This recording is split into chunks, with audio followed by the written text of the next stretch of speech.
Bismillahirrahmanirrahim. Bir çox hədislərimizdə qeyd olunub ki, hər bir insan elm öyrənməsi vacibdir və bu cəhətdən də hər bir insan alimdən istifadə etməlidir müəllim kimi.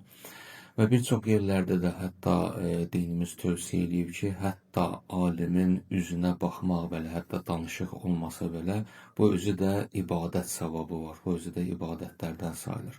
Amma hansı alimlərlə, hansı xüsusiyyətə malik olan alimlərlə oturmaq, onlarla vaxt keçirmək məsləhət görünür. Hətta bu haqda da Həzrət Peyğəmbər sallallahu əleyhi bir hədisində buyurur.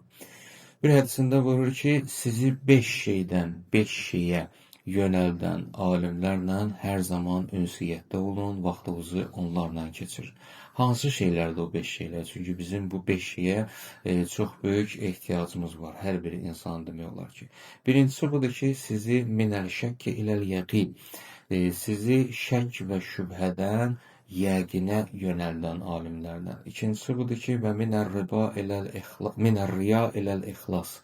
Sizi riyakarlıqdan xalisliyə, ixlasa yönəldən alimlərdən. Üçüncüsü budur ki, sizi dünyaya bağlılıqdan, dünya malını sevməkdən zahidliyə yönəldən, yəni tam onun əksinə olan bir məfhuma yönəltməkdən. Və üçüncüsü budur ki, təkəbbürlükdən, dördüncüsü daha doğrusu budur ki, təkəbbürlükdən təvazökarlığa yönəldən və beşincisi də budur ki, sizi xəyanətdən xeyirxahlığa, pislikdən xeyirxahlığa yönəldən alimlərlə oturun, durun və onlarla hər zaman ünsiyyətdə olun. İnsan şək, şübhə içərisində yaşayarsa, ümumiyyətlə hətta şəklə ibadət edərsə, onun ibadətinin batil olmasını gətirib çıxardır. Ona görə Həzrət buyurur ki, sizi şəkdən, şübhədən, yəqinə yönəldən alimlərlə oturun, durun. Riyadan ixlasa mənası budur ki, əgər insan riyakar olarsa, öz ibadətlərini, gördüyü xeyir işləri kimlərə görəsə yerinə yetirərsə, Allah onun heç bir əməlini qəbul eləməz. Üçüncüsü budur ki, dünyaya bağlılıq olsa, insanın əməlləri dünya xatirinə olsa filan, hətta Allah xatir yetirdiyi ibadətlər də belə dünya xatir olsa, o zaman da içində dünya varsa, dünya istəyi varsa, o əməllər dəyərsiz olar. Dördüncüsü buydu ki, təkəbbürlükdən təvazökarlığa.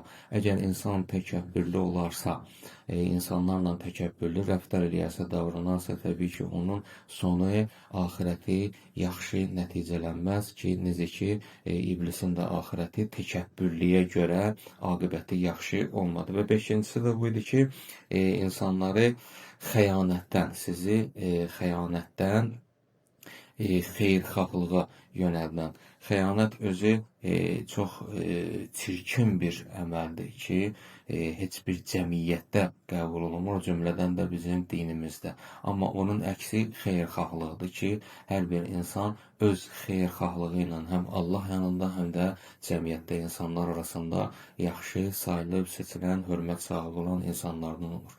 Bu 5 xüsusiyyəti insanları yönəldən alimlərlə, bu xüsusiyyətdə olan alimlərlə oturub durmağı, onlarla ünsiyyətdə olmağı Həzrət Peyğəmbər sallallahu əleyhi bizlərə tövsiyə edir.